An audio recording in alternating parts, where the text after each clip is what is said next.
Prečo práve koškár?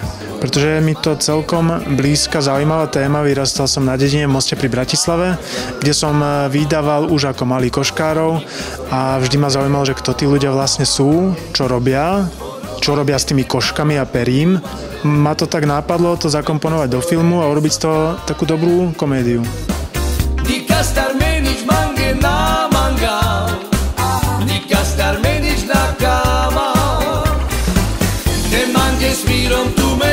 Ako sa ti páčil tento film?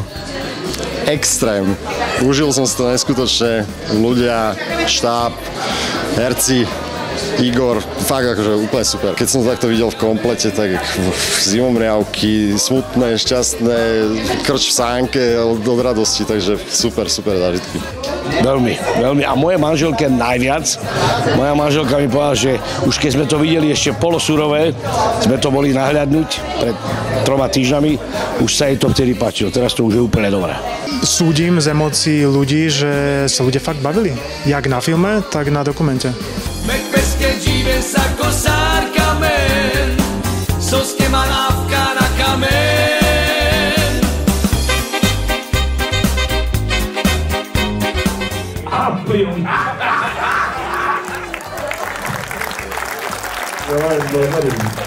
Chcel by si, aby bola aj druhá časť?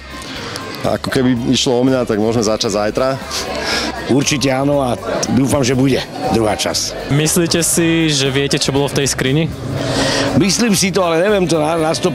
Pýtal som sa režiséra Tomáša, že či mi povie, nepovedal mi, že ľudia to musia v druhom dieli, keď sa bude točiť, dojsť na to. To je presne tá mystická otázka, ktorá možno zostane nezodpovedaná až do 10. dielu. A neviem. Kontraband. Míšo vyzeral tak, že kľudne tam mohol mať nejakú paštieku vzácnu z Peru. Ja neviem.